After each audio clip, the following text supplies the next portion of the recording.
in Karnataka that has been making headlines. The language war between Karnataka and Maharashtra that does not seem to be ending. The pro-Kannada outfit, the Karnataka Rakshana Vedike, has called for a Belagavi Chalo protest. Hundreds of activists are expected to march to Belagavi to condemn the attack on a Karnataka state bus driver. The pro-Kannada activists across the state are likely to participate in this demonstration, emphasizing unity against assault on the Kannada-speaking individuals. The group has demanded the resumption of the interstate bus services. What started from a very small quarrel has now snowballed into a massive controversy. A group allegedly attacked a KSRTC bus conductor for not responding to a passenger in Marathi. And according to reports, a young girl asked for tickets in Marathi, and when he requested her to speak in Kannada, she and her male companion confronted him, and this resulted in the massive showdown, which led to, in fact, violence at several places in Maharashtra as well as Karnataka.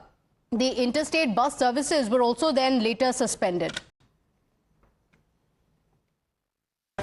Already my Home Minister and my Transport Minister is on the job. It is a peace-loving state. We love each other. We respect each other. We want to be like brothers.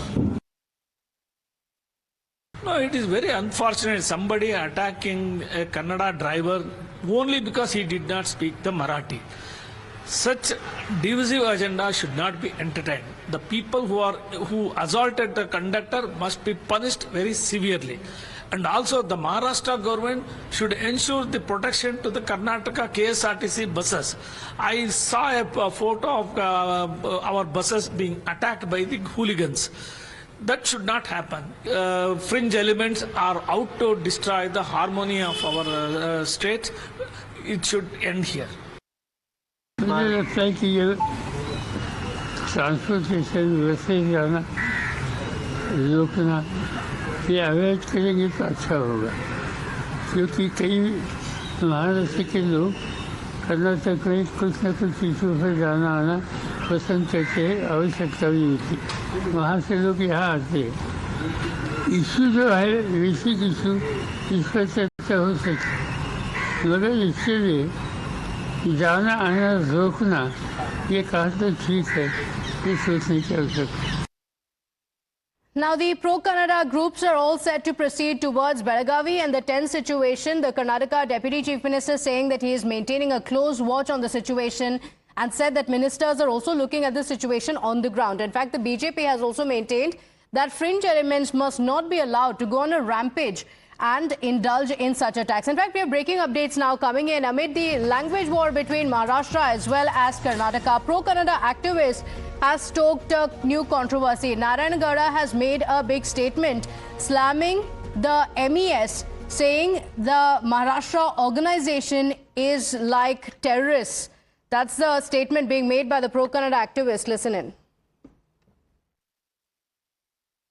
ನೋಡಿ ಈ ದೇಶಕ್ಕೆ ಗೊತ್ತಿದೆ MES ಎಂತ ಸಂಘಟನೆ ಅಂತ ಹೇಳಿ ನಾನು ಹೇಳದಲ್ಲ ಆ ಪಾಕಿಸ್ತಾನದ ಭಯೋತ್ಪಾದಕರಿದಾರಲ್ಲ ಕ್ರೂರಿಗಳಿದಾರಲ್ಲ ಅವ್ರಿಗೂ ಈ MES ನವರಿಗೂ ವ್ಯತ್ಯಾಸ ಇಲ್ಲ ಪಾಕಿಸ್ತಾನ ಕ್ರೂರಿಗಳಿಗೂ ಶಿವಸೈನ್ಯ ಕಾರ್ಯಕರ್ತರಿಗೂ ಶಿವಸೈನ್ಯ ಸಂಘಟನೆಗಳಿಗೂ ಏನು ಬೇರೆ ವ್ಯತ್ಯಾಸ ಇಲ್ಲ ಅವರು ಯಾಕೆ ನಡ್ಕೋತಾ ಇದ್ದೀರಿ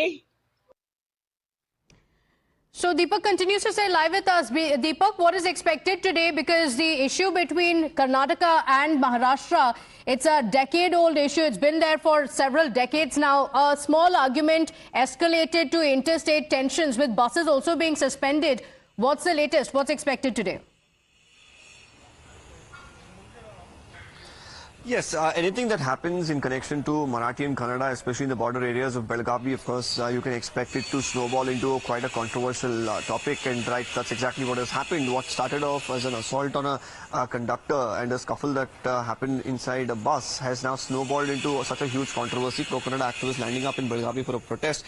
We saw the MES activists, the Maharashtra Ekikaran Samiti, which is of course a part of the Shiv Sena, working in Belagavi, where they're trying to include Marathi speaking areas to Maharashtra.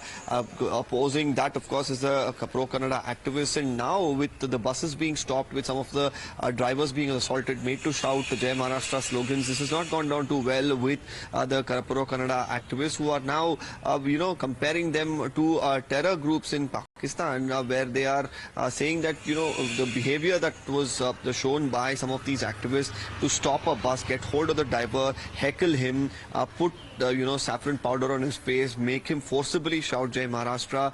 This is just similar to how terrorists operate, is the charge that has come in from the pro-Kannada leader Narayan Gowda. With these sort of statements that continue to be made, how the administration in Belgavi and in the border areas of Maharashtra really operate over the next few days to ensure that peace is maintained. That is going to be very, very vital. Okay, all right. In sensitive issues like this, the kind of statements that have been made by some of the pro-Kannada activists only adding to these tensions. This comes at a time when buses have already been suspended between the two states because of the sporadic incidents of violence that have been reported in multiple locations in Karnataka as well as Maharashtra. All right, Deepak, thank you for joining us with those details. With that, let's shift our attention now. Well, viewers, there's clearly no end to the controversies around language. It's not just in Karnataka, like we just showed you, but also in Tamil Nadu. If the centre's national education policy triggered intense protests in Tamil Nadu, in Karnataka, a quarrel over language followed by an alleged assault has led to a full-blown tension along the border with Maharashtra. Now, with police and netas weighing in on the controversy, it has only reignited this entire language debate. Let's go across live to my colleague Dharani, who's joining us on the broadcast with the details. Dharani, so in Tamil Nadu as well, there are massive protests that have been planned. The DMK workers have planned a nationwide protest. What's happening on ground?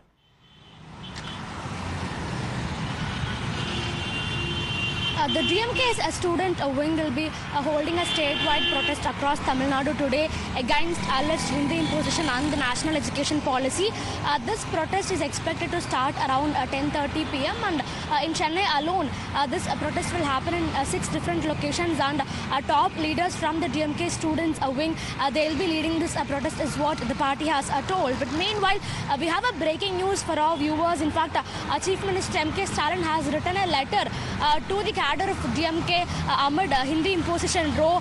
In his letter to the DMK supporters, to the DMK cadre, the Chief Minister has told that this is a protest, this is a fight that's been going on for almost 85 years, and this is a protest to protect our mother tongue Tamil. They are continuing to impose Hindi, and we are continuing to protest this imposition. Tamil Nadu has seen such immense development because of the two-language policy that has Tamil as a base language and English as the link language. And with English as link language, Tamils have captured the world everywhere. And is also going on to tell that we will not accept Aryanism, Hindi or Sanskrit, even if the central government offers us innumerable crores of money. So how much ever money the government offers us, even if the central government tries to persuade us with innumerable crores of money, we will never accept Aryanism, Hindi or Sanskrit, is what the Chief Minister has told. And he's also going on to tell that we are ready to face another language war. There will be no compromise in this war, and I will stand as one among you in this fight, is what he has told. So very strong words coming in from Chief Minister M.K. Stalin. And this letter he has written, this has been put out to the supporters of DMK. This letter is addressed to the DMK cadre and DMK supporters, and this just came in. And in this letter, he is making it very clear that the Tamil Nadu people, especially the DMK party, they are ready to face another language war, and there will be no compromise in this war. And the Chief Minister himself, he'll be standing as one among the DMK cadre to protect mother tongue Tamil from other dominant forces. And he's also going on to explain how even if the union government offers crores and crores of money to the state government, innumerable crores, even then... The DMK workers are going to be out on the streets. In the latest, the Tamil Nadu Chief Minister M.K. Stalin also writing a letter to the DMK cadre where he has gone on to say, fight against Hindi imposition, saying they continue to impose Hindi. We are continuing to oppose it. I assure you that our fight will be on as long as we keep a full stop to this imposition. So that's a statement that has come in from the Chief Minister. Big showdown expected today, and we're keeping a track of that. For now, quick break. We'll be right back.